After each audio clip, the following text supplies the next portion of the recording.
بسم الله الرحمن الرحيم، واهلا بيكم في فيديو جديد معايا واخبار جديدة عن الكرة المصرية وخصوصا على النادي الاهلي. خلاص الكابتن ايمن اشرف وهو احد اللاعبين اللي فترة من الفترات كانوا مؤثرين مع النادي الاهلي، وهو من ابطال القادة ممكن في نهائي دوري ابطال افريقيا.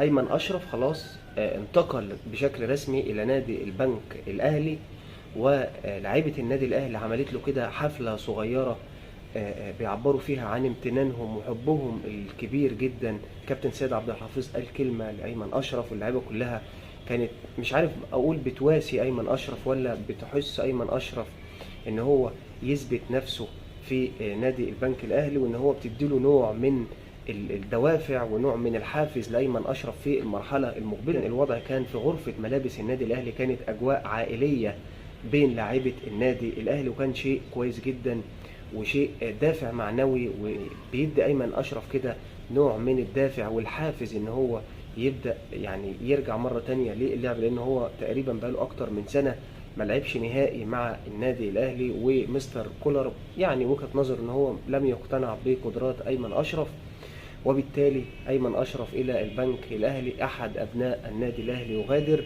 لكنه في وقت من الاوقات، وده اللي قاله له الكابتن سيد عبد الحفيظ، ان انت في وقت من الاوقات هتبقى موجود في النادي الاهلي، سواء بقى ايمن اشرف موجود في يساعد في الاداره في النادي الاهلي او اشراف على فرق الناشئين والكلام ده كله، لكن دايما النادي الاهلي ما بينساش اولاده، وخاصه اللي زي ايمن اشرف اللاعب المخلص. لم يفتعل اي مشكله كده مع الجهاز الفني او مع زمايله من اللاعبين في الفتره الماضيه، فبنتمنى كل التوفيق لايمن اشرف في خطوته القادمه ان شاء الله. الحاجه الثانيه اللي عايز اتكلم فيها وهي مشكله بتخص كاس الرابطه. كاس الرابطه وصل لنهائي كاس الرابطه نادي سيراميكا كليوباترا والنادي المصري، لكن النادي المصري معترض على الاعداد القليله جدا من جمهوره اللي هتحضر المباراه، وكان النادي المصري طلب كده بزياده الاعداد، لكن رابطه الانديه رفضت الكلام ده، وهتبقى هي اعداد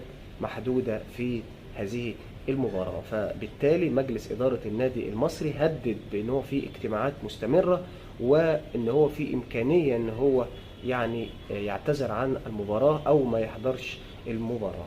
خلي بالك المباراه هتكون يوم 22/7 في استاد برج العرب في 8:30 مساء. نتمنى طبعا مشكله زي دي كده رابطه الانديه تحاول ان هي بسرعه تساعد وتحلها، لان طبعا تواجد الجمهور في المدرجات دايما بيدي المباريات شكل وطعم اخر وحماس عند اللاعبين، هينعكس على اداء المباراه وعلى شكل نهائي البطوله اللي بنتمنى طبعا ان هو يكون يعني يليق بنهائي فعلا كاس رابطه لكره القدم المصريه. الموضوع الاخر اللي بعد كده وهو اللي بيشغل بال الكثيرون منذ الموسم الماضي، وهو مهاجم النادي الاهلي. النادي الاهلي استقر على المهاجم البرازيلي سوزا، وهو بيلعب في احد فرق كوريا الجنوبيه، وفعلا النادي الاهلي خاطب الفريق الكوري الجنوبي. الامور كلها متوقفه على ان هذا النادي بيدور على صفقه اخرى، او هو في سبيله لانهاء صفقه اخرى، وبالتالي موقف المفاوضات مع النادي الاهلي لحين انتهاء هذه الصفقه. لو لقى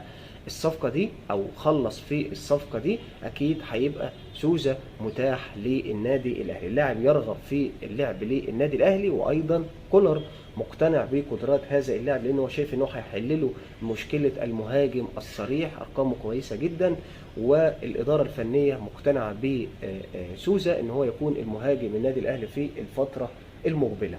طيب في حاله اخفاق التعاقد مع سوزا، هل النادي الاهلي وضع بدايل؟ ايوه الاهلي وضع بدايل. مين اللي ظهر على الساحه في الفتره الماضيه؟ اللاعب رضا سليم. رضا سليم بيلعب في الجيش الملكي المغربي، لاعب عنده 23 سنه، صغير في السن، بيلعب في مركز الجناح الايمن، وبيجيد ايضا في مركز الجناح الايسر بنفس الكفاءه. لاعب بيلعب كور العرضية من الثبات ومن الحركة بشكل رائع جدا داخل منطقة الجزاء، بيقدر ان هو يقطم ويدخل للداخل، وقدراته التصويبية على المرمى، الكرات البعيدة المدى والكرات القريبة من المرمى بتبقى مركزة، وكفاءته عالية جدا فيها، يعني قريب كده من حسين الشحات في النادي الاهلي. لاعب رضا سليم حصل مع فريقه الجيش الملكي المغربي على بطولة الدوري المغربي لهذا الموسم. طبعا ارقامه بتتحدث عنه. نادي الجيش الملكي المغربي طبعا وضع ارقام كبيره فيه، يقال ان هو وضع 2 مليون دولار او اكتر للاستغناء عن اللاعب. طبعا شايف ان هي فرصه، يقال ان اللاعب عايز يلعب في الدوري المصري. هل له رغبه للعب للنادي الاهلي او بيراميدز او خلافه؟ اعتقد رغبه اللاعب دايما ان هو يلعب في الانديه الكبرى اللي بتنافس على البطولات، وهو مهاجم وبيلعب في نادي الجيش الملكي، ولديه طموح بان هو يلعب في احد الانديه الكبيره اللي تنقله لنقله تانية. واعتقد ان هتكون وجهته المقبله لو الاهلي ما خلصش مع سوزا هيبقى رضا سليم لاعب الجيش الملكي المغربي. بيجيد في النواحي الدفاعيه، لاعب دفاعيا قوي جدا، السرعه عنده عاليه جدا، بيقدر يربط ما بين الخطوط في وسط الملعب، وبيلعب ايضا في دور مركز صانع الالعاب. يبقى بيجيد في اكتر من مركز. قدراته الدفاعيه ممتازه، مش ضعيف دفاعيا، لا ممتاز دفاعيا، وقدراته البدنيه عاليه جدا والمهاريه ايضا عاليه جدا. عنده عيب وحيد ان هو في المساحات الضيقه بيبقى الامور صعبه معاه شويه، وبيبقى خلق الفرص وخطورته في المساحات الضيقه بتبقى صعبه شويه، فهو بيحب يلعب على المساحات واللعب المفتوح. وده بيناسب ايضا رؤيه الجهاز الفني للنادي الاهلي ومستر كولر. هنشوف بقى النادي الاهلي هيروح لفين. هل النادي الاهلي بيظبط هنا مع سوزا، وفي المقابل ايضا لو صفقه سوزا وقفت هيرجع لرضا سليم؟ ده اللي هنشوفه في الايام القادمه. مساهماته مع الجيش الملكي في الموسم المنتهي 27 مساهمه تهديفيه، 13 هدف تم احرازهم، وصنع 14 هدف، ودي ارقام مميزه. ولو جه النادي الاهلي اكيد هيتطور بشكل كبير جدا. حاجه اخيره عايز اتكلم فيها، انتقال امام عاشور الى النادي الاهلي. لسه تبعات انتقال امام عاشور للنادي الاهلي مأثره على بعض اللاعبين وبعض الاعلاميين في نادي الزمالك. طبعا شيكابالا واوباما وعمر جابر زي ما تقول كده الغوا متابعتهم او الغوا تواصلهم ومتابعتهم على صفحات السوشيال ميديا مع امام عاشور. طبعا ايضا من اللاعبين اللي كانوا داعمين لامام عاشور الكابتن وائل جمعه، اللي رحب بيه في اعظم نادي في الكون، وعمل بوست على كده تويتر او صفحته على الفيسبوك بترحيب كده بامام عاشور لاعبا في النادي الاهلي، واتمنى له طبعا التوفيق في المرحله القادمه. عايز اتكلم عن نقطه بسيطه جدا بتخص ايضا صفقه انتقال امام عاشور. بعض الناس من الجماهير والاعلاميين المغيبين، انا هتكلم واقول المغيبين مش الاعلاميين اللي فاهمين، مش جمهور نادي الزمالك اللي فاهم. جمهور نادي الزمالك الحقيقي فاهم ان هي دي صفقه وانتهت. نادي الزمالك باع امام عاشور الى نادي ميتلاند واستفاد ب 3 مليون دولار. النادي الاهلي شاف ان هو الصفقه بالنسبه له هتكون مهمه. النادي الاهلي شاف ان تواجد امام عاشور هيفيد النادي الاهلي فنيا، وتعاقد النادي الاهلي مع امام عاشور. ناس كتير جدا من الاعلاميين على قناه نادي الزمالك بتتكلم على ان امام عاشور خائن لنادي الزمالك. امام عاشور كان بيمثل على زمايله ان هو بيروح التدريب وبيقول لهم ان انا نفسي ارجع النادي والكلام ده كله. عايز اقول حاجه، ان رغبه اللاعب دايما هي اللي بتسبق اي خطوه اخرى. رغبه اللاعب، امام عاشور كانت رغبته النادي الاهلي. امام عاشور لو كانت رغبته الماديات او العوده لنادي الزمالك كان هيرجع لنادي الزمالك، والدليل على كده ان بيراميدز عرض ازيد بكتير جدا من اللي النادي الاهلي عرضه، ولكن هو كانت رغبته للنادي الاهلي. طيب طالما هو امام عاشور ما بيتكلمش في الامور الماديه، طب ما هو كان من الاولى ان هو يرجع على نادي الزمالك، لكن هو رغبته في الفتره الحاليه اللعب للنادي الاهلي. ايضا حصل شبيه للموقف ده في نادي الاهلي، كان رمضان صبحي بعد ما كان قاعد في ستوك سيتي دكه ودكه الدكه رجع على النادي الاهلي. النادي الاهلي نجمه مره ثانيه، كبره النادي الاهلي، حطه نجم كبير وسط النجوم. وفعلا رمضان صبحي من اللاعبين المميزين، لكنه جه في التجديد وماطل مع النادي الاهلي، وكانت الامور مش واضحه مع رمضان صبحي، وزي ما نقول كده بيلوي دراع النادي الاهلي. طبعا النادي الاهلي بيجيد التعامل بمثل هذه الحالات أو بيجيد التعامل في مثل هذه الحالات. النادي الأهلي دايما بيعرف يتعامل إزاي مع اللاعب المتمرد، وده سر نجاح النادي الأهلي على مدار السنين. النادي الأهلي طبعا اداله مهلة، لو احنا فاكرين اداله مهلة تقريبا زي 24 ساعة ان هو يديلهم قرار النهائي، وفعلا النادي الأهلي هو اللي أنهى الموضوع من عنده وقرر الاستغناء عن رمضان صبحي، وقرر ان هو عدم الدخول في مفاوضات لضم رمضان صبحي للنادي الاهلي. كذلك جمهور النادي الاهلي، جمهور النادي الاهلي خلاص قال يلعب في النادي اللي هو عايزه. كلنا حتى كجمهور النادي الاهلي قلنا رمضان صبحي يلعب في النادي اللي هو عايزه.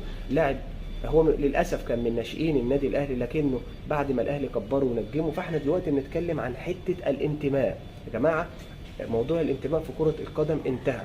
في لاعب صحيح بيحب نادي، في لاعب بيحب جمهور احد الانديه، لكن في النهايه عايزين نقول ان اللاعب ده ليه رغبه وليه طموح لا تتنافى. امام عاشور اكيد من داخله بيحب نادي الزمالك، ولعب فعلا لنادي الزمالك وكان متحمس للعب لنادي الزمالك، وشفنا قمه حماسه مع جمهور نادي الزمالك. ما ينفعش نطلع بعد كده نشوه هذه الصوره الجميله عن اللاعب عشان الجماهير تكره امام عاشور. عايزين الاعلاميين يلغوا فكرة التعصب. خلاص هو كان بيلعب في النادي الأهلي أو كان بيلعب في نادي الزمالك، أنا آسف، راح يلعب في النادي الأهلي. خلاص لو مش هتتمنى له التوفيق، أكيد كإعلامي دورك إن أنت ما تشوهش صورة اللاعب. لا، أنا بقول إمام عاشور بيحب نادي الزمالك، أخلص مع نادي الزمالك، لعب قلبا وقالبا الفترة اللي قضاها في نادي الزمالك، وشفنا حب الجماهير ليه كان قد إيه. مش عايزين انتقاله للنادي الأهلي والإعلاميين يعطوا صورة كده لجمهور نادي الزمالك بان هو لا ده امام عاشور خاين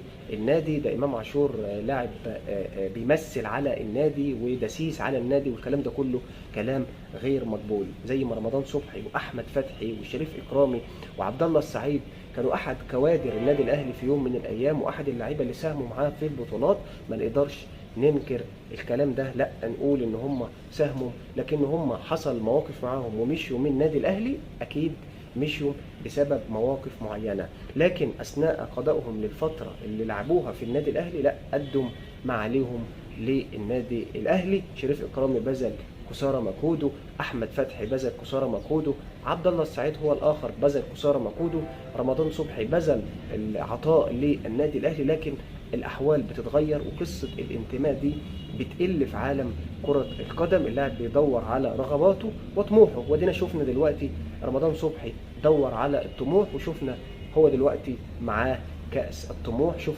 كمية البطولات اللي خدها النادي الأهلي من ساعة مغادرة رمضان صبحي، ولكن فقط رمضان صبحي حصل على بطولة الطموح. فبنتمنى التوفيق لجميع اللاعبين، بنتمنى أيضا من السادة الإعلاميين من هنا ومن هناك إن هم دايما يكونوا حياديين بشكل كبير جدا، ويوصلوا الصورة المظبوطة جمهور الكرة المصرية، عشان نحد دايما من العصبية ونحد دايما من الشحن الزائد اللي بيوصل للجمهور في مباريات كرة القدم المصرية. في نهاية الفيديو بتمنى لو عجبكم الفيديو أتمنى تعملوا لي لايك واشتراك في القناة لمتابعتي، وشكرا والسلام عليكم ورحمة الله وبركاته.